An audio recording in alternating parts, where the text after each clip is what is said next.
초등부 친구들 안녕! 잘 지냈어요? 지난주에 날씨가 너무 좋아서 꽃들이 막 많이 폈어요. 그쵸? 벚꽃도 피고 개나리도 피고 이런 거 보면서 야 정말 봄이 왔구나. 이런 봄, 이 아름다운 이 환경을 보면서 우리가 마음껏 뛰어놀고 할 수 있어야 되는데 그러지 못하는 그런 아쉬움들이 있어요. 빨리 코로나가 잠잠해지고 백신 개발이 잘 되고 또 치료제 개발이 잘 돼서 우리 친구들이 자유롭게 뛰어놀고 함께 나와서 예배할 수 있는 그날이 빨리 오기를 우리 함께 기도했으면 좋겠어요. 오늘의 제목은 예수님이 왕이세요 라는 제목이에요. 그래서 요한복음 12장 12절부터 15절 그리고 23절의 말씀으로 우리 함께 말씀을 볼 거예요. 자, 우리 함께 같이 한번 읽어볼까요? 다음날 유월절을 지키러 온 많은 무리들은 예수님께서 예루살렘으로 오신다는 소식을 들었습니다. 그들은 손에 종려나무 가지를 들고 예수님을 맞으러 나갔습니다. 그리고 외쳤습니다. 호산나 주님의 이름으로 오시는 자에게 복이 있을 것이다. 이스라엘의 왕에게 복이 있을 것이다. 예수님께서는 어린 나귀를 발견하시고는 성경에 기록된 대로 그 위에 타셨습니다. 시온에 따라 두려워하지 마라. 보아라 너의 왕이 오신다. 그분은 어린 나귀를 타셨다. 예수님께서 그들에게 대답하셨습니다. 인자가 영광을 받을 때가 왔다. 아멘. 함께 좀 기도할까요? 하나님, 우리에게 하루를 허락하여 주시고 주님의 자녀로 이 땅 가운데 살아가게 하여 주심을 늘 감사합니다. 우리가 이 땅 가운데서 하나님의 자녀로 살아갈 때 필요한 것들이 많이 있습니다. 그렇지만 하나님의 말씀이 가장 중요함을 우리가 깨닫게 하여 주시고 그 말씀 붙잡고 말씀대로 살아나갈 수 있는 우리 초등부 친구들이 되게 하여 주시옵소서. 오늘 말씀을 통해 우리 친구들이 살아가는 힘을 얻을 수 있는 시간이 되기를 원합니다. 이 모든 말씀 살아계신 예수 그리스도의 이름으로 기도하였습니다. 아멘. 오해가 사람을 잡는다라는 말이 있어요. 오해가 사람을 잡는다.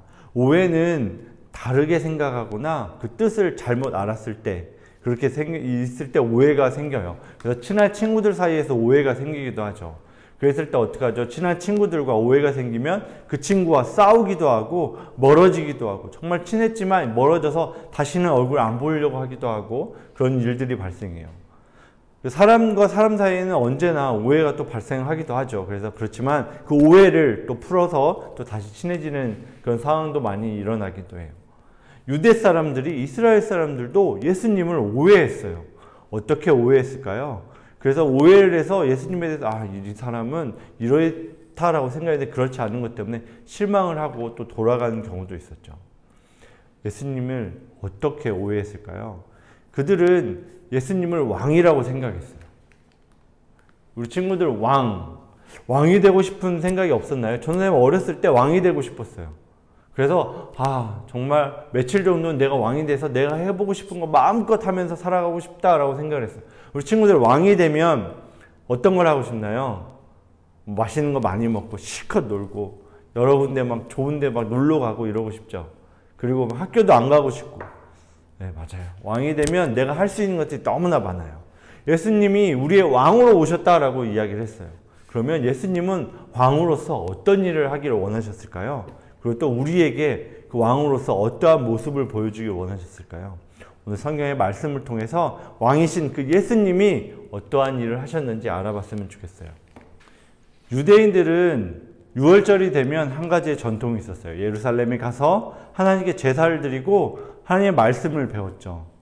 예수님도 마찬가지로 유대인이었기 때문에 유월절이 되면 항상 예루살렘에 가셔서 하나님의 말씀을 또 듣기도 하고 또 사람들 가르치기도 하셨어요. 유월절이 무슨 날이었나요? 출애굽, 애굽에서 살던 이스라엘 백성이 많은 어려움 가운데 놓였었죠. 그래서 하나님께 그 고통을 호소했고 하나님께서 그의 기도를 들어주셔서 그들을 건져내 주셨어요. 그럴 때 10가지의 재앙을 애굽 땅에 내리셨는데 그 마지막 재앙이었던 장자가 죽는 재앙을 피할 수 있도록 하나님께서 이스라엘 백성에게 그 방법을 알려주셨죠. 그거에 대한 감사함, 또 자기들을 구원해 주신 그 하나님의 은혜의 감사함을 표현하는 날이 유월절이었어요. 그래서 유월절이 되면 늘 사람들이 모여서 그 하나님께 그 감사의 예배를 드리고 하나님의 말씀을 들었던 거죠. 예수님도 늘 갔었던 6월절에 그 예루살렘에 늘 갔었던 그 모습을 우리가 성경을 통해서 볼 수가 있어요. 근데 오늘도 6월절 예수님께서 그렇게 예루살렘으로 가고 계세요. 그런데 다른 때 갈 때하고는 조금 달라요. 예수님이 오신다는 소식을 들었던 그 유대 사람들이 어떻게 했냐면, 예수님이 오시는 걸 보고 종려나무를 흔들기도 하고 옷을 자기 쫙 깔아서 예수님을 환호하고 있었어요. 그러면서 이렇게 외쳤어요. 호산나 주님의 이름으로 오시는 자여 복이 있을 것입니다. 이스라엘 왕에게 복이 있을 것입니다. 라고 외쳤어요. 이들이 호산나 찬송합니다. 라고 외쳤죠. 우리 친구들, 우리도 이렇게 예수님을 찬양할 수가 있어요. 호산나 하며 하나님을 찬양하고 주님의 이름으로 오시는 이스라엘 왕입니다. 나의 왕이십니다. 라고 외칠 수 있는 우리 친구들이 되어야 돼요. 이 모습을 봤을 때 얼마나 멋있었을까요? 수많은 사람들이 예수님을 환호하며 호산나 호산나 하며 외치며 예수님을 그 환호하는 모습 얼마나 멋있었을까요? 호산나라는 말은 나를 구원하소서라는 말이에요. 나를 구원하소서. 예수님은 이 땅에 우리 사람들을 구원하시기 위해서 이 땅에 오셨어요. 그리고 그 뜻을 이루시기 위해서 오늘 예루살렘으로 가고 계신 거죠. 예수님은 이처럼 왕으로서 우리를 다스리기 위해서 이 땅 가운데 오셨어요. 이렇게 환영했던 예수님의 그 오심을 환영했던 사람들이 며칠 후에 다시 예수님께 호산나라고 외쳤던 이 사람들이 며칠 후에 다시 사람들이 외치기 시작했어요. 뭐라고 외쳤을까요? 며칠이 지난 후 십자가에 못 박아라 라고 외치기 시작했어요. 불과 며칠 전에는 나를 구원하소서 이스라엘 왕이여 라고 외쳤던 이 사람들이 죄인입니다. 이 사람은 예수님은 죄인입니다. 십자가에 못 박으십시오 라고 외치게 된 거죠. 무슨 일이 있었을까요? 바로 예수님을 오해했기 때문에 이런 일이 생겨난 거예요. 어떤 오해가 있었을까요?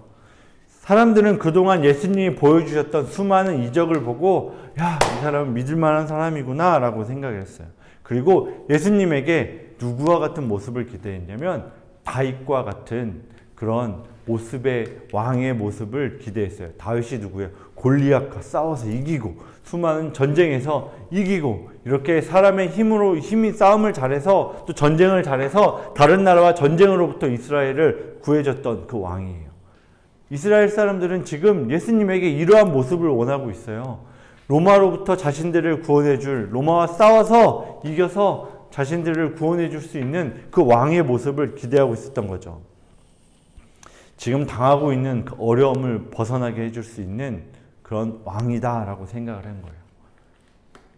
그러니까 유대인들이 바랬던 바람은 뭐였냐면 로마로부터 싸움을 해서 전쟁을 통해서 자유롭게 해주는 것, 그리고 우리가 지금 굶주려 있고 배고픈데 이 배고프고 어려운 것을 해결해 줄 수 있는 사람, 그리고 내가 아픈 것들을 다 낫게 해줄 수 있는 그런 왕으로서의 그런 모습을 예수님께 기대하고 있었던 거죠. 하지만 이러한 유대인들의 필요와 유대인들의 바람과 예수님의 생각했던 이들에게 정말 필요한 것은 달랐어요. 왕으로서 유대 사람들이 왕으로서 예수님을 인정했지만 이러한 모습으로 왕의 모습을 이해했던 그런 오해가 있었던 거죠. 예수님의 이러한 여러 가지 병을 고치고 또 사람을 낫게 하고 그다음에 많은 것을 또 음식을 나눠줄 수 있었던 이적이 해주는 무슨 의미가 있는지를 알지 못하고 그 뜻을 알지 못하고 지금 오해하고 있는 거예요. 로마에서 전쟁과 승리해서 자기들에게 이러한 환호를 받고 있는 그런 모습의 왕을 기대했던 거죠. 그런데 예수님은 그런 사람들의 잘못된 생각을 바로 잡아주시기를 원했어요. 예전에는 왕이 전쟁에 나가서 승리하고 돌아오면 이처럼 많은 사람들이 나와서 환호하고 이렇게 외쳤어요. 그것처럼 사람들은 예수님을 이런 왕으로 본 거죠. 그래서 예수님이 예루살렘으로 들어오실 때 우리가 이제는 로마로부터 전쟁에 승리하였다라고 착각을 하고 이렇게 예수님을 환호했었던 거예요. 영화에서 보면 왕들은 항상 어떻죠? 멋진 말을 타고 등장해요. 하지만 예수님은 다른 걸 타고 오셨어요. 무엇이죠? 나귀를 타고 오셨어요. 네, 맞아요. 나귀는 여기에서 말하는 나귀는 겸손을 상징해요. 그래서 로마 사람들이 생각했던 예수님의 모습은 로마로부터 전쟁을 하고 이기고 또 멋진 말을 타고 하는 거지만 예수님은 다른 생각이었어요. 평화로운 방법으로 이들에게 자유를 주시고 또 멋진 말이 아니라 나귀를 타고, 나귀는 바로 겸손의 상징이에요. 겸손한 모습으로 예수님은 이 땅 가운데 왕으로 오셨어요. 그리고 세상의 왕들은 다른 사람을 희생시켜서 내가 원하는 것을 갖지만 예수님은 반대로 왕이신 자신이 희생함으로써 다른 사람을 섬기고 다른 사람을 세워주고 하는 일들을 하고 있었던 거죠. 사람들은 보면 다른 사람이 나를 알아주기를 원해요. 그래서 내가 잘하는 것 이런 것들 보면 사람들이 칭찬을 들었을 때 기분이 으쓱해지고 좋아지고 그러면서 난 역시 잘난 사람이야 라고 생각을 하기도 하죠. 왜냐하면 다른 사람이 날 알아줄 때 내가 정말 기쁘고 즐거워지고 하는 거죠. 사람들이 환호해주는 그 모습을 보기를 원하죠. 그것이 나의 자랑이 되기도 하고 그런 거를 자랑이라고도 하지만 다른 말로 하면 영광이라고 이야기를 해요. 영광은 내가 가장 빛나고 또 아름답고 멋져 보일 때 내가 영광을 받고 있구나 라고 착각을 하죠. 근데 오늘 예수님이 이렇게 얘기를 했어요. 내가 영광을 받을 때가 왔다라고 이야기를 했어요. 영광. 예수님이 그 영광 받을 때는 언제일까요? 지금 사람들이 환호하며 자신이 나귀를 타고 올 때 종려나무를 흔들며 환호했던 그때가 가장 영광스러운 모습이었을까요? 예수님에 대해서 유대 사람들이 착각했던 건 뭐였냐면 두 번째로 착각했던 건 바로 예수님이 생각했던 영광의 때가 언제라는 거죠. 올림픽을 예를 들어볼게요. 올림픽 대회에 나가서 열심히 운동을 했는데 누가 가장 영광을 받죠? 맞아요. 금메달을 딴 사람, 가장 높은 곳에 올라선 사람이 바로 영광을 받는다라고 이야기를 하죠. 많은 사람들로부터 환호와 박수를 받고 부러움을 받을 그때가 바로 영광을 받을 때다라고 이야기를 했어요. 그러면 예수님이 받는 그 영광은 받을 그때는 언제일까요? 보통 사람들이 환호하고 정말 존경하고 부러워하는 그때가 영광 받을 때다라고 이야기를 하지만 예수님은 그렇지 않았어요. 바로 십자가 사건을 바로 그 영광을 받을 때라고 이야기를 했어요. 내가 왕이신 예수님이 십자가에 달려 죽을 때 그때가 바로 영광 받을 때다.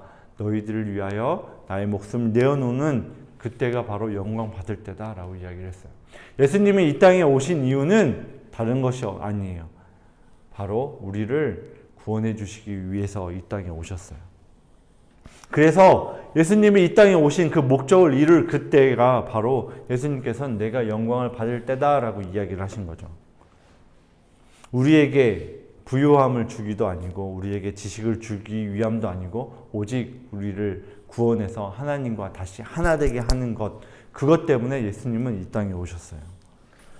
예수님은 십자가에 달리시는 일이 얼마나 고통스럽고 힘겨운 일인지 알고 계셨어요. 그렇지만 그것을 내려놓지 않고 자신이 해야 될 일을 위해서 묵묵히 걸어 나가셨어요.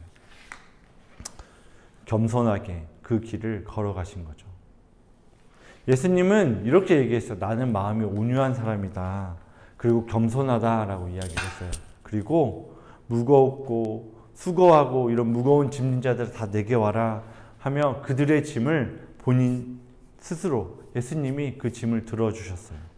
그리고 우리의 죄도 감당해 주셨죠. 사람들이 생각했던 힘있고 전쟁을 통하고 싸움을 잘하는 그런 왕은 아니셨지만 겸손하게 우리에게 오셔서 우리에게 자신의 모든 것을 내어주신 바로 왕이라는 거죠. 성경에서는 예수님이 다시 오실 때는 하얀색 말을 타고 오겠다라고 이야기를 했어요. 그리고 그때는 나귀가 아니라 정말 하얀색 말을 타고 우리의 왕으로서 우리에게 다시 오시겠다라고 이야기를 하셨어요. 그 주님의 다시 오심을 우리는 기다리며 하나님의 그 모습을 따라 살아가야 돼요. 왜냐하면 예수님께서 이렇게 얘기했어요. 내가 무겁고 지친 사람들 돌봐줄 건데 너희도 그렇게 해라 라고 이야기를 했어요. 우리 자신도 예수님처럼 겸손하고 또 다른 사람을 도울 수 있는 그런 마음으로 살아가야 할 거예요. 하나님의 자녀는 예수님이 다시 오실 그때까지 예수님처럼 겸손하게 그리고 사람들을 섬기며 살아야 한다는 거죠.